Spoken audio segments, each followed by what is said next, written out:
This is Where We Live from Connecticut Public Radio. I'm Lucy Nalpathanchel. He's a leader of a local nonprofit, but the former teacher and former member of the Board of Alders now has his eye on another public servant job, the mayor of the city of New Haven. Justin Elicker is less than 1 month away from a September 10th primary that sets up a rematch between him and incumbent mayor Toni Harp. They first ran against each other in 2013, Harp winning by just a couple thousand votes. That outcome was surprising for a newcomer like Elicker. Now, 6 years later, does he have a better chance of beating Mayor Harp? Today, Elicker joins us in studio to talk about why he's running. He collected more than 2,000 signatures to appear on the Democratic primary ballot. There's also the general election if Elicker doesn't prevail next month. Do you have a question for Justin Elicker? We're on Facebook Live today. You can visit our page and add your question below the video stream, or tweet us at Where We Live. And you can also join us, 860-275-7266, or find us, again, on Facebook. Just search Where We Live. Justin Elicker, welcome to our show. Happy to be here.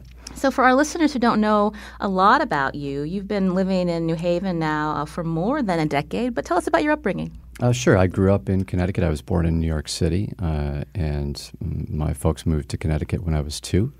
I'm 43. I'm married, have 2 little girls, a 1-year-old and a 4-year-old. And as you mentioned, I've been a high school teacher, an elementary school teacher. I was an adjunct professor at Southern Connecticut State University for a while, and also worked in the U.S. Foreign Service for 5 years. That's interesting. Do you talk a lot about your time at the State Department? Some, yeah. It was I think, pretty transformative experience for me. I worked in Washington, D.C. for a couple of years, in Taiwan for a year, and then Hong Kong for 2 years as an economic officer, and spent a lot of time learning Chinese. And I think that being outside of the United States and being exposed to different cultures, it helps us learn a lot about ourselves and our own country. And so I enjoyed the experience, but at the end of the day, I'm the type of person that wants to put roots down in my community.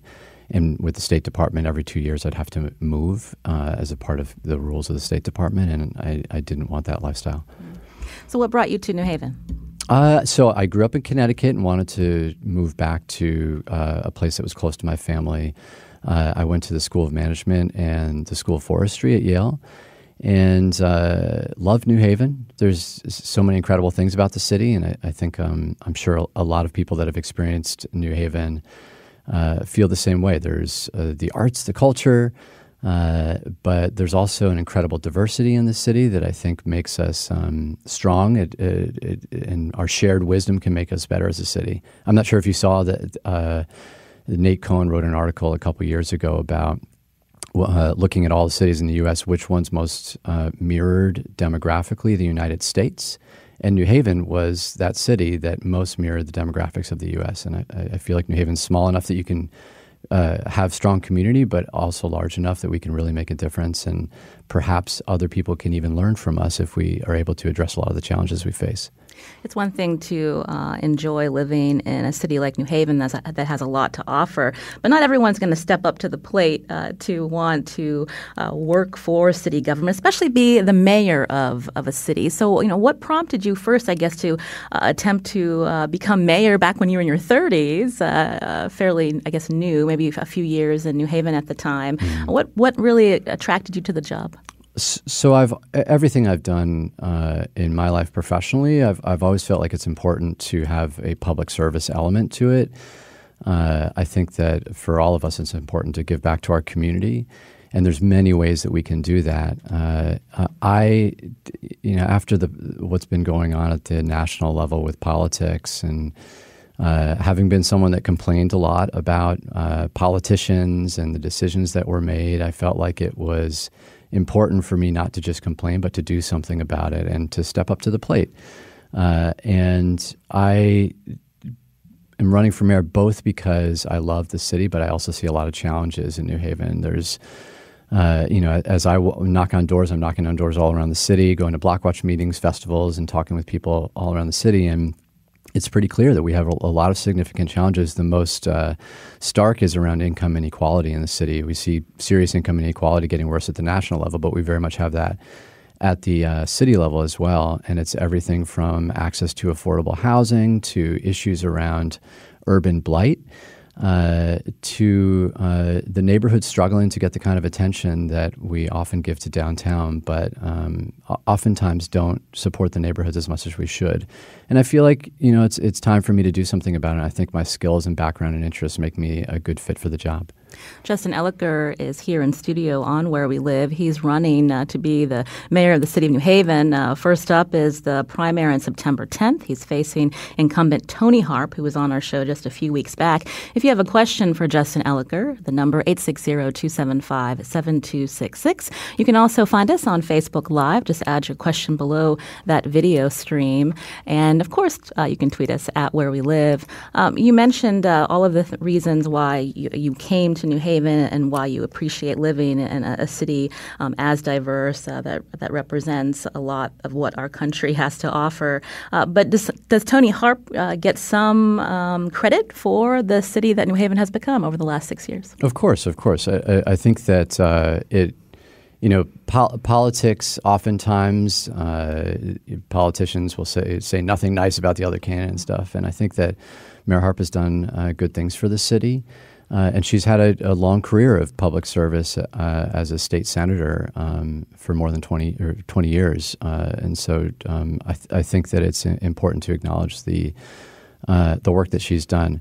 I also think it's important for leadership to make space for new people, new ideas.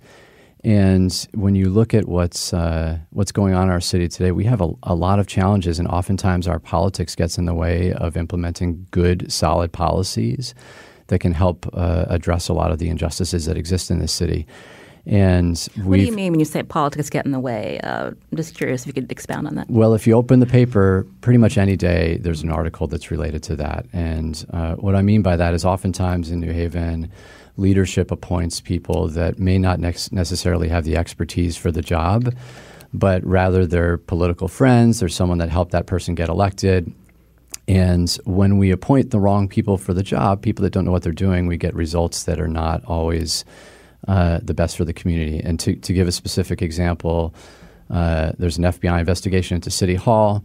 One of the programs, the Escape program, it was run by the youth director, who's now on paid administrative leave, which is related to this investigation.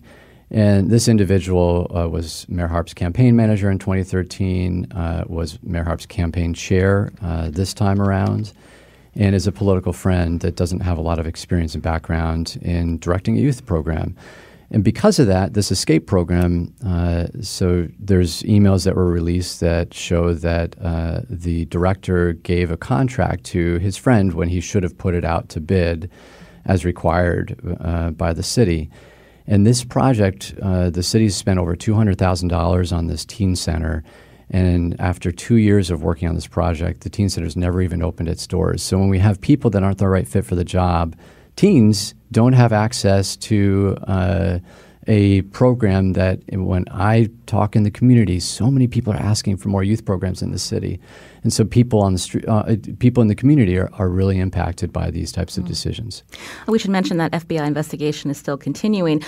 Related to that, we heard from campaign spokespeople from Toni Harp's campaign, who actually accused your wife of having something to do with that FBI investigation. We asked Mayor Harp about that claim. This is what she told us here on Where We Live. Would you say that accusation is baseless then from Ed Corey? I don't really know. It's something that he thought at the time, and I honestly don't think that it's anything that can be proved. And certainly can't say that it's baseless, but can't say that there's a basis for it either. So give us some context here, Justin. Your wife works for the U.S. Attorney's Office. So there was a claim, again, from her campaign that because she works for the U.S. Attorney's Office, that she was somehow involved in getting the FBI to investigate this Youth Services Department. Right, what do you think of how Toni Harp answered that question? So the mayor not only accused my wife of being behind an FBI investigation into her administration, she also accused my wife of colluding with Donald Trump and the Democratic Party of New Haven. And we look at the lack of leadership at the national level And this post-fact political dialogue of everything from making up the size of the inauguration to even in today's news, we saw Donald Trump saying that the Epstein Epstein death potentially was related to the Clintons. It's just shocking to me that that happens at the national level, but it's so disappointing that this has arrived in New Haven. And to give you context on what my wife actually does, so my wife is a U.S. attorney, assistant U.S. attorney, and there are two sides to the U.S. Attorney's Office. The criminal side, and those individuals that are working the criminal side do investigate and do prosecute. And then there's the civil side, and my wife is on the civil side. So, for example, if there's a slip and fall in the post office or the VA has a suit against them, my wife will defend the federal government. My wife, in no capacity whatsoever, works with the FBI. But what's more, my wife has worked really hard to get to the point in her career today. And for the mayor of New Haven, not only to have her campaign put this out, but then on your show to double down on what her campaign put out when it was an opportunity for her to walk back those comments and apologize is unfortunate because it damages my wife's professional reputation. My wife, Natalie, has the strongest integrity of anyone I know, and takes her job very seriously. And it's deeply disappointing to see that kind of rhetoric and lies coming from the top of the city of New Haven.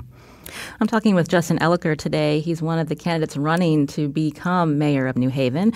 That primary is next month, September 10th. You can join our conversation if you have a question for Mr. Elicker, 860-275-7266, or find us on Facebook Live, also on Twitter. Just search Where We Live. Sarah's calling from New Haven. Sarah, what's your question? Good morning, and thank you for taking my call. Justin, I wonder if you could talk about your decision to send your own child to public school in New Haven, and also sort of how you diagnose the state of our Board of Education and what you would do differently. Thank you for the question, Sarah. So Natalie and I have, if you know anything about the details of New Haven's school districts, we live in the Hooker School District, which is, for many people, a desirable school to go to. But we felt like it is important for us, first of all, to send Molly, our 4-year-old, to public school, but more importantly, to be a part of ultimately changing a lot of the inequities that exist in our school system. And New Haven's school system, public school system, is very segregated in many ways. And so we chose to send Molly to a school in Fairhaven that has a strong bilingual program. I've spent a lot of my life trying to learn Spanish, and I'm still learning. And it's important for us to, and for me to make sure that Molly can learn Spanish at an early age. But more importantly, we're excited about our family being a part of a community that's outside of the bubble of East Rock. And the school that we're sending her to in Fairhaven has a much broader community and a diverse community. And we feel like there's so many challenges with our public school system, and it's important for families like Natalie's and mine that, I think we're lucky to have a lot of resources to opt into schools that may be struggling more, so that we can be part of using our energy and social capital to help improve those schools. To the larger question of our public school system, we have serious challenges with the leadership of our public school system. We have many incredible teachers, librarians, guidance counselors on the front lines. But there's a real challenge on the leadership level, and we've seen that play out at the Board of Education, where there's been some infighting. There's been some pretty inappropriate decisions being made about eliminating, for example, teacher positions, laying off guidance counselors and librarians, while not making the kind of sacrifices at the top. And at the same time, there's been contracts given out that are for sometimes more than $1,000 a day to friends of the superintendent. And so we do have some serious challenges budgetarily wise at the Board of Education, but it's important for our leadership at the Board of Education to make sure that we don't make the people on the front line sacrifice while making decisions that are supporting our own network and people that really don't need the kind of financial support that all too often they get from the system. You mentioned the challenges that the New Haven Public Schools District faces. I believe is the deficit about $19 million. And so if elected mayor, I believe you have a seat on the school board. Correct. And you also would be able to appoint people to the school board. I'm curious, where would you make some savings beyond not hiring out-of-state consultants or out-of-town consultants? So the mayor has a lot of influence over the Board of Education, and there's a lot of people that I think have said, oh, this is what so New Haven changed from a fully appointed board to a hybrid board in 2013. Some people say, oh, this is what you get when you have an elected board. Well, there's 2 elected members. The mayor by charter is on the board, and then there's 4 members appointed by the Board of Education. And so the mayor has a lot of influence over this body. And we don't even have a CFO. And we haven't had a CFO in more than a year.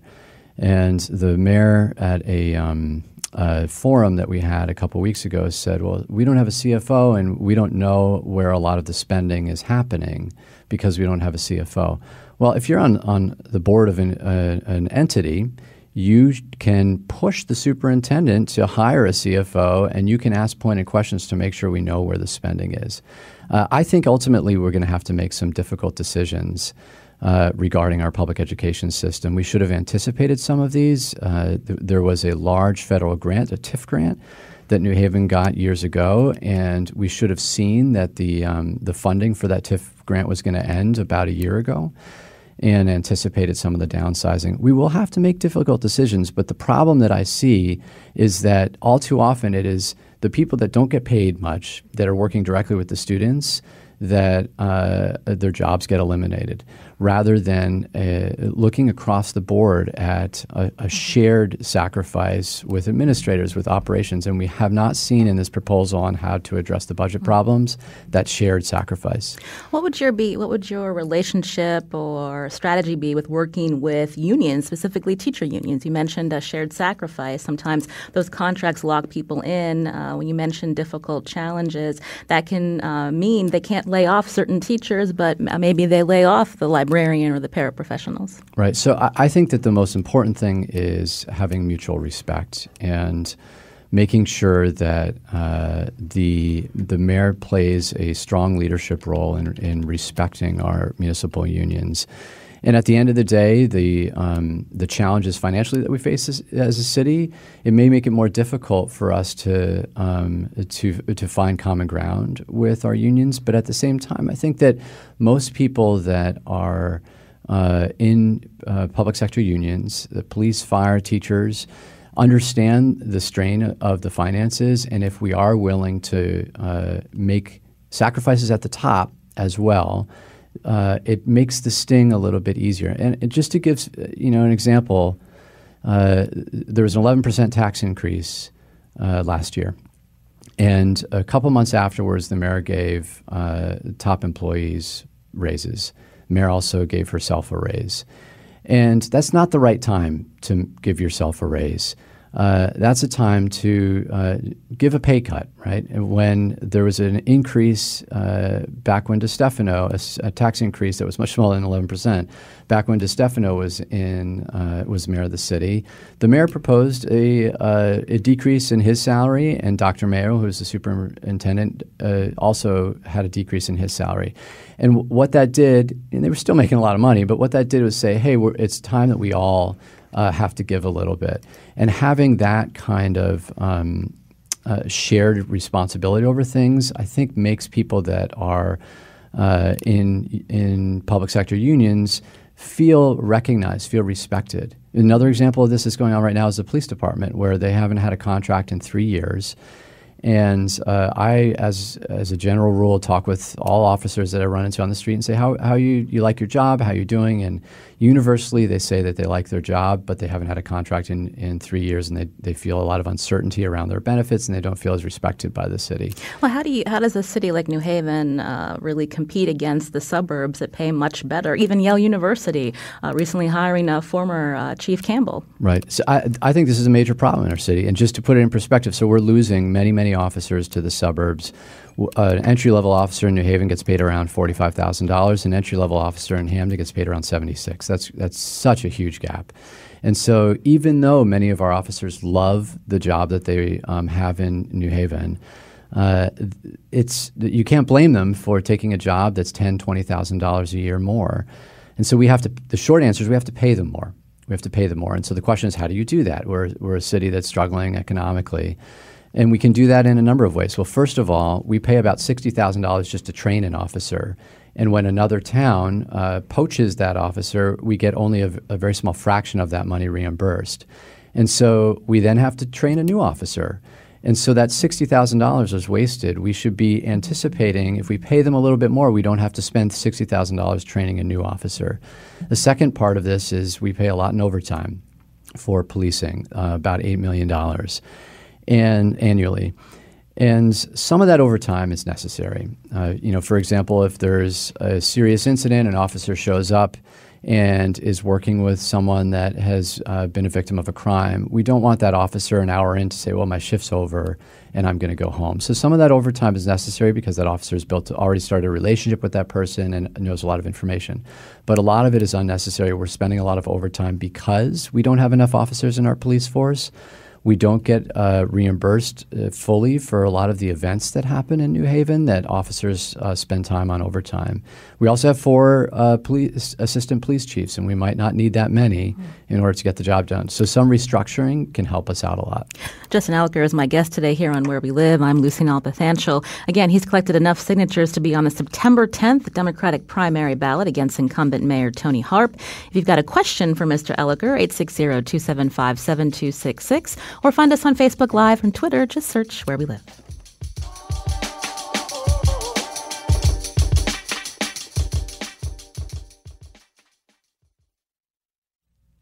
This is Where We Live from Connecticut Public Radio. I'm Lucy Nalpathanchel. September 10th is primary day, and one of the competitive mayoral races in the state is in New Haven. A few weeks ago, we spoke with incumbent Toni Harp. In studio with me today is Justin Elicker, who collected enough signatures to be on the ballot against Harp. This isn't his first time running for mayor. What questions do you have for him? Join us, 860-275-7266. Find us on Facebook Live. Add your question under that video stream. You can also tweet us at Where We Live.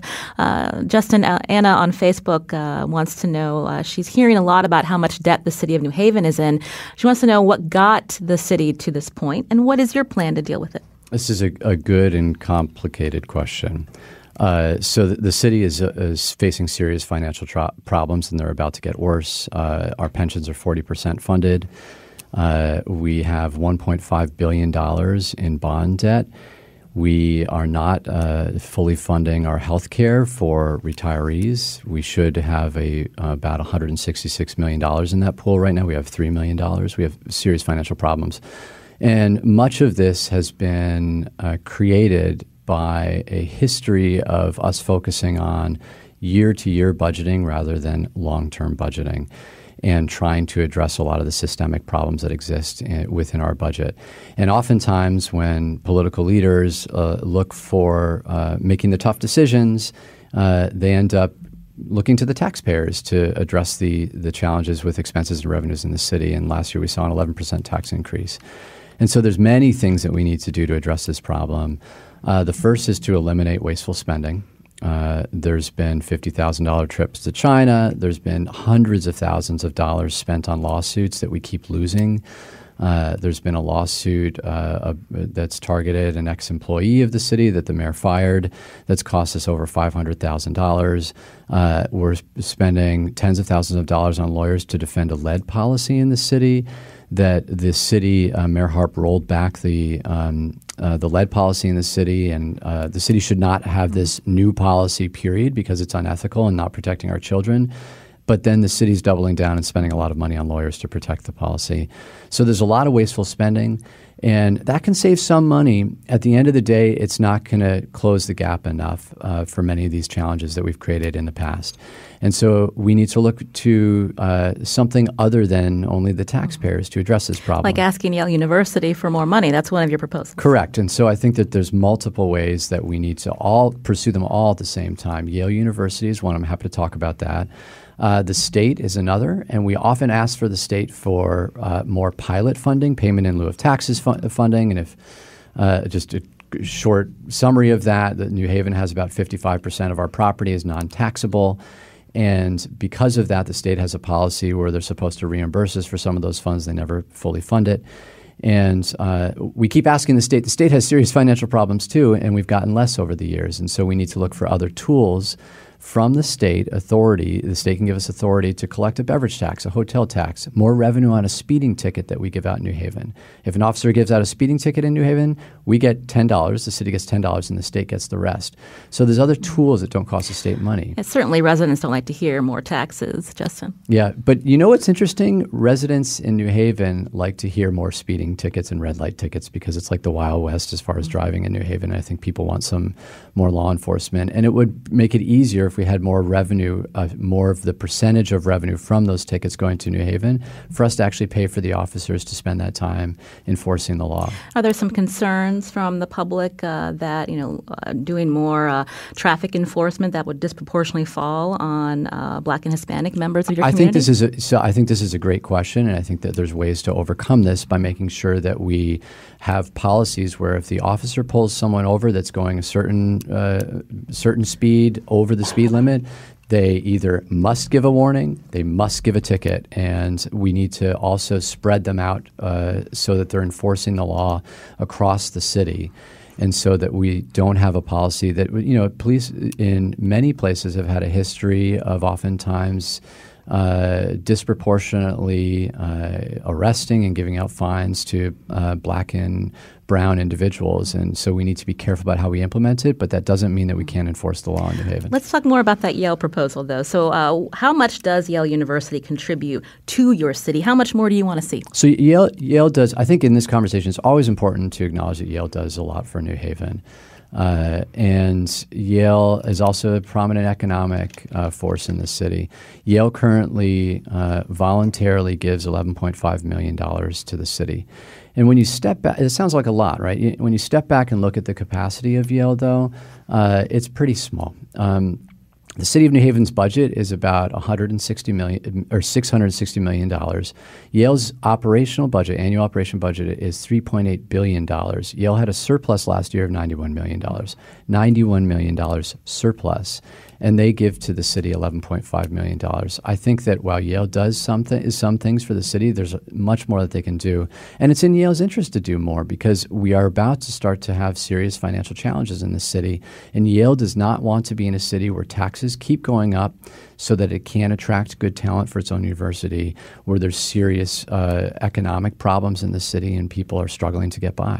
Let's take some calls here on Where We Live with mayoral candidate Justin Elicker, hoping to become the mayor of New Haven. You can join us on Facebook Live and Twitter. Margaret's calling in from New Haven. Margaret, go ahead.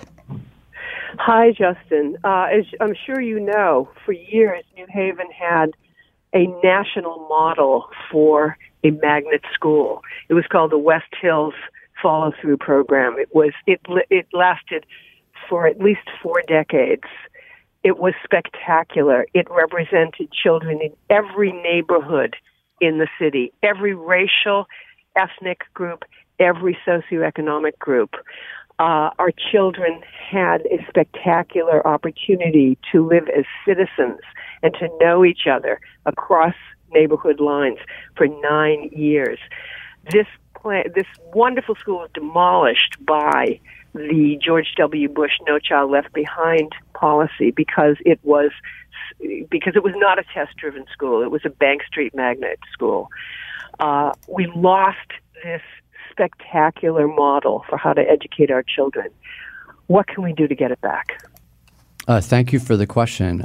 There's a lot of research that says that schools that have a very diverse population economically, ethnically, racially, all students do better. And so the vision behind magnet schools in general is a good one, where we're trying to integrate people from all different backgrounds. And unfortunately, a lot of times, because our neighborhoods tend to be segregated both economically and racially, the schools that the traditional neighborhood school model has unfortunately created a situation where schools can be pretty segregated. And so the spirit of magnet schools is a good one, where we're trying to mix up all different types of people.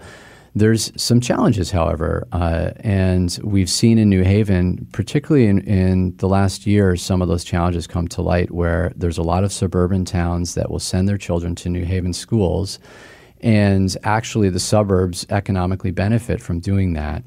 New Haven residents are bumped from the list because suburban kids will take spots that New Haven residents could have.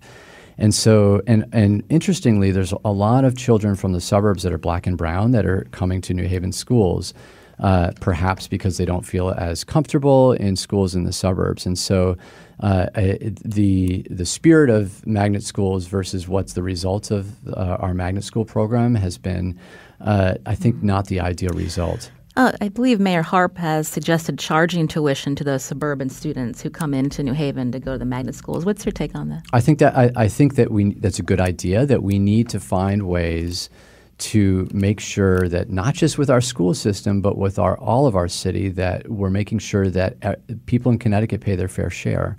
And what I mean by that is that, I look at New Haven and our economic situation in New Haven. 55% of our property is non-taxable.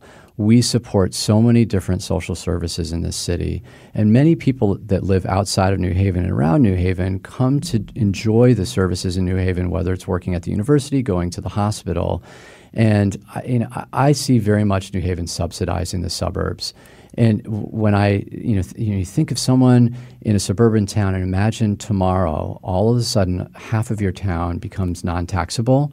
The rest of you have to pay double the amount of taxes. And that's not fair. And so we need to find all different tools to make sure that the region is sharing in the responsibility for paying for public school system that they're enjoying, for the social services and affordable housing that New Haven provides disproportionately compared to the suburbs. So I think we need to find more of those types of tools. Ben's calling in. Ben, what's your question? We've just got a couple minutes left. I just wondered if Mr. Elicker becomes mayor, if he would support the climate emergency resolution that's currently being considered in the alders. Yeah, the short answer is yes, and I signed on to the proposal that's being circulated by climate change advocates in New Haven. I have a strong background in the environment. I ran the New Haven Land Trust, and I look at the challenges around climate change, and particularly sea level rise, and how that's going to impact cities like New Haven. I think we need to be much more proactive, both on making sure that we adjust our development along the coast, but also, given there's no leadership at the national level to address climate change, municipalities like New Haven need to take a prominent role in addressing climate issues. I'm curious what your take is on, I believe for many years there was a fight to expand Tweed Airport's runway. I believe the city of New Haven got a favorable response, and even the governor is supporting this idea of expanding it. If you become mayor, how would you respond to concerns from the community about this? It's actually interesting that you asked this question after climate change. So there's some clear benefits economically to expanding the runway of Tweed. However, there's a lot of questions that I think need to be answered. One is around sea level rise. So if you look at projections 50 years out, Tweed is gone. It's very low level. And as the seas rise, the Tweed could have serious problems, and we may not be able to use that asset in the future because it is inundated. And we actually saw 2 weeks ago that the airport was closed down because of a rain event. And so I think that we need to, and I have not seen any plan by the city on how to address those stormwater-related issues. And if we're pouring lots of money into expanding Tweed, $2 million in this year's budget is investing from the city of New Haven into Tweed, we need to make sure that this asset's going to be around in the future. We just have a couple of minutes left. I'm curious, again, you're running to become the mayor of the city of New Haven. Many cities, different municipalities use incentives to encourage economic development. Certainly, there's a lot of development happening in the Elm City, other places point to New Haven as an example. I'm curious what your take would be on using incentives to attract developers and others. Is this something that you would support doing in the future? So oftentimes, I think we look at incentives as tax breaks, and people are moving into New Haven. People are investing in New Haven. I don't think because of the tax breaks that we give out to developers.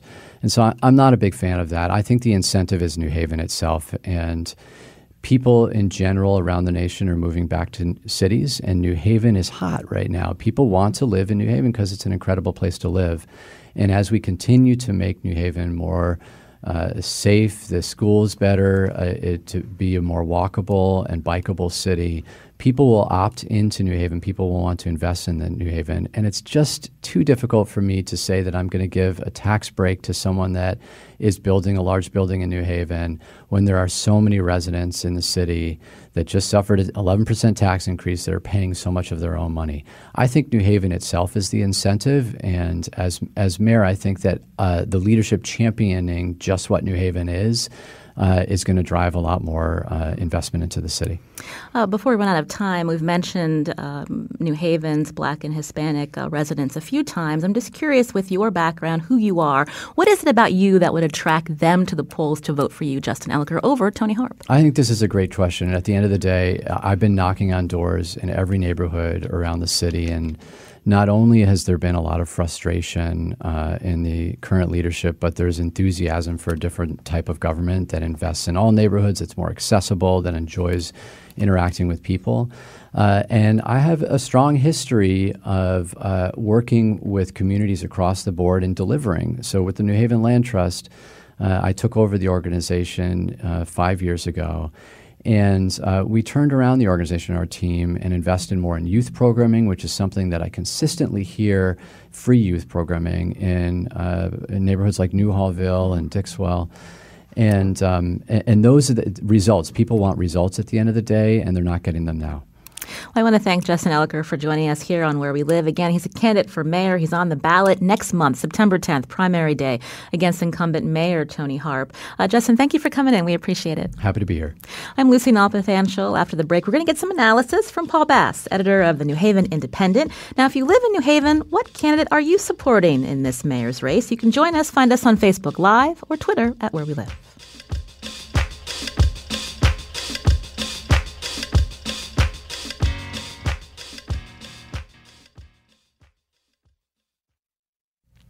This is Where We Live from Connecticut Public Radio. I'm Lucy Nalpathanchel. So you just heard from Justin Elicker. He's a Democrat running against incumbent Toni Harp in the city of New Haven's mayor's race. That primary next month, September 10th, a rematch between the two.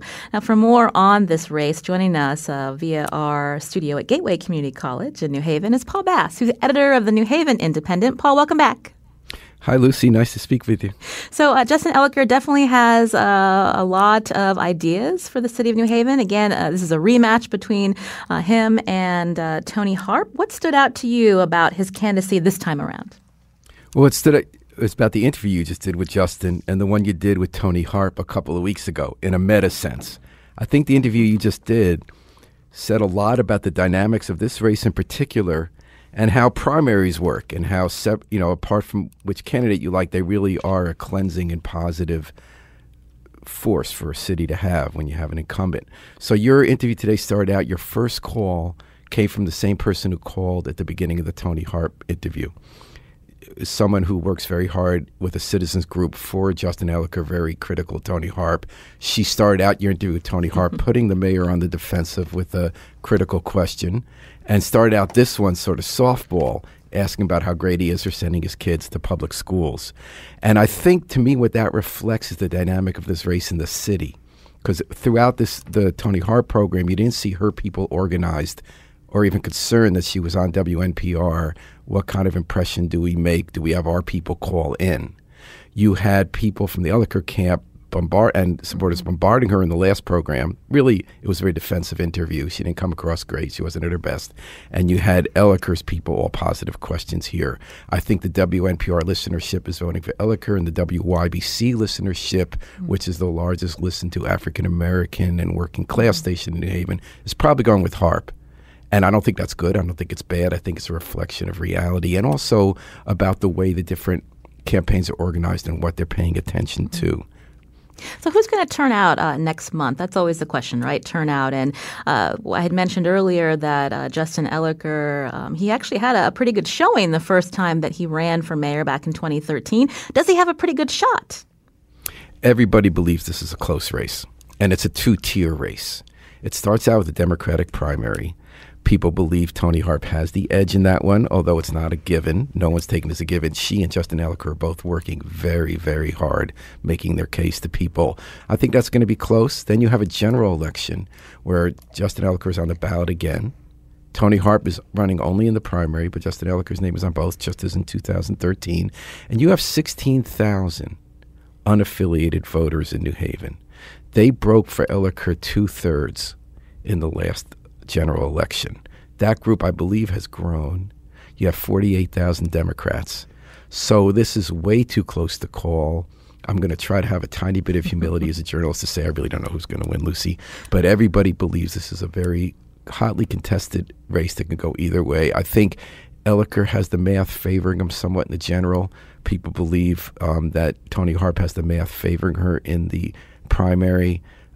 So we'll see. It's been a very interesting race to cover. Have you seen any, interest from Toni Harp's campaign to try to woo the independents, or is her first step is to win in this primary?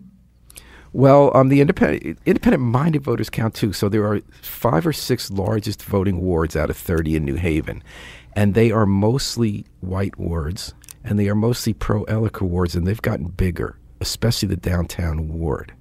However, if there's a strong turnout in African-American wards, that's a good argument for Harp. But Harp's people are also making a case to the new Haveners who have tended to be Elicker-type voters in the past. They're saying, look, we've had a boom in New Haven since she's been the mayor. And actually, she's had a tough third term. She accomplished a lot her first 2. Where she's had her best accomplishments often, although she doesn't really talk about much and her opponent doesn't, is actually in economic development.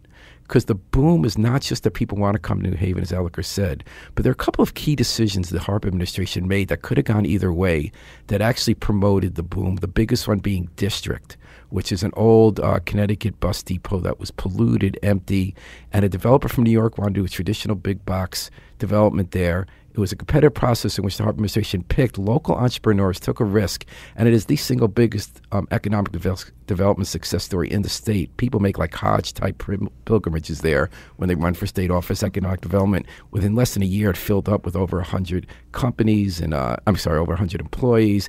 You got millions of dollars investment from Silicon Valley in tech training there. And so there are a lot of things that have gone wrong with the Harp administration that Elicker is fairly pointing out. It's not sure if he has a lot of solutions to that yet, but that's fair discussion why primaries are important. And there's a lot that's gone right, too, that does potentially put all the voters in play, but the Harp administration has been slow coming to make that case. People aren't hearing the case, but there's a case for both candidates and both candidacies. What's the one issue, if there is one issue, that could really hurt and help Justin Elicker at the polls? Is it what's been happening with the New Haven School Board and community opposition to Superintendent Burks? I think that is one of 3 that are huge. So for her first 2 terms, Toni Harp did not control the school board. Her third term, she said, this is the term. I'm taking control. I now control a majority. I'm going to pick this new superintendent over public opposition because she honestly believes she was the best. It's been a complete disaster. We're now going to go through our 3rd superintendent in 3 years. They're trying to avoid her leaving before the election, but everyone knows she's on the way out. Constant fighting, which a lot of blame to go around, including supporters of Justin Elicker. And so the mayor owned it, and it has fallen apart. So that is definitely on her. I think city finances are a big problem, and it's not just stuff she inherited. And obviously the corruption investigation. I don't believe there's been evidence of illegality. There are certainly some bad decisions you'll find in any administration, but it's real. And they reacted terribly. They didn't tell people there was a subpoena. They really downplayed it and did that conspiracy. I want to ask you, what was your impression? Because there was a lot of controversy after the last time Mayor Harp came out and you asked her about the conspiracy theory her campaign promoted. So it seemed like your interpretation, Justin Elicker today, the way I wrote about it, was that she did not disown it, but she felt very strongly she did. She felt it was very unfair of the media to say she wasn't disowning it when she said, I can't prove it's true, I can't prove it's not. And there's such differences of perception. I mean, how did that sound to you as someone who's not in New Haven, Lucy? I mean, I feel like this is something that you and your team have been covering pretty extensively, but her answer to us, to me, it felt like she wasn't truly discrediting it, and I think that was the interpretation a lot of people had. But I am also curious if this corruption investigation, again, it's still going on. As you said, there's no findings just yet. If it's really going to make an impact at the polls come next month. Okay, best analysis I heard was from State Senator Gary Winfield, who very prominent in the Capitol. He's staying neutral in this race. And he said, there are a lot of secondary issues. This foundation of dissatisfaction you often have with any incumbent. And a lot of it might be true or not. Is development really not helping our neighborhoods just downtown? I think that's an open question. You can't come down either way. The schools are a mess. People feel those are basic issues, and then stuff gets put on top of it. The complete mishandling of these lead paint lawsuits. 4 judges have ruled against the city, and they keep spending big money and outside lawyers trying to fight an unwinnable case for the right not to treat poisoned kids. So his argument that there are secondary issues like that on top of the first set of big ones that make the incumbent in danger doesn't mean people will go to the challenger. Challenger has to prove that he can fix it, and that with his less experience than the mayor has, that it's going to be better experience. But so in answer to your question, I believe there are these foundation issues about finances and schools. And then there's the secondary issues like the FBI probe, which you've had in other administrations. Much bigger stuff happened in the Stefano administration. You have the lead paint that then becomes like an add-on that contributes to a sense that's been developing. And then the challenge is up to Elicker how he can ride that. And I'm curious, with the lead paint issue, when we think about properties that are very old, families that are renting, often they're families of color, children that are being impacted, is this issue of lead paint really resonating in the African-American Hispanic communities where they're upset with how City Hall's been handling it? I'm not really sure. It affects those communities more. I see it more in advocates. People kind of follow what happened in Flint and say it's definitely not like Flint, New Haven by any means, but this is public health community. The irony being, Toni Harp is one of the biggest champions of public health in the state. She had a great record in Hartford State Center, national awards for what she's done, and she cares a lot about it. And people are mystified at how this is being mishandled. So we had a lead paint program where we use the Centers for Disease Control standard for how low lead has to be before everyone gets tested. Then without telling when they changed that policy, they didn't have enough inspectors, and et cetera. They got sued by legal aid. 4 separate judges ordered them to change back to the old way. And the Harp administration said, no, we don't want to do it. We don't have to. Then after all the political fallout and losses, the mayor holds a press conference saying, we'll go back to the old standard. But then her own person she appointed contradicted her at the press conference, said, no, we won't. The mayor said, yes, we will. And then they submitted a proposed law that did what the director said rather than the mayor. So it's kind of a circus that I think, as Gary Winfield said, it's not the first issue in people's mind, but it is resonating somewhat in the city as a collective idea. But Justin Elicker still has to, more than he did with you on this program, say if he wants to pay cops more, if he wants more money to attack these problems, where is it going to come from? That idea about state enabling legislation to tax beverages or nights out, that's a good idea. The Harp administration's been fighting it. Neither of them controls Hartford. And also, Toni Harp, again, a longtime politician. She was a member of the Board of Alders, a longtime state senator, now 6 years as mayor. The fact that her name has been out there, is this still going to be an uphill battle for Justin Elicker, you think? I think it is in the primary. Because, any incumbent after 6 years has to make a lot of decisions and gets people mad. So everyone's mad at Toni Harp is for Elicker. That's not a big group in terms of people who've had lawsuits or arguments with her, and then he inherits their problems if he wins and have to then decide whether he'll be ethical or not. But I think that it's still an uphill battle anytime you're going after an incumbent, especially when it's, Toni Harp has a lot of goodwill in the city. Just like Elicker, they're both very good people with public interest in their heart and soul and intelligence and commitment. So I think it's an uphill battle in the primary, but but it's way too close to call. And it's an exciting race that makes us better as a city because these issues are important. Paul Bass, again, editor of the New Haven Independent. Thanks so much for joining us today here on Where We Live. Lucy. Thanks to Tucker Ives, also our digital producer, Carlos Mejia. Today's show produced by Carmen Baskoff. I'm Lucy Nalpathanchel. Thanks for listening.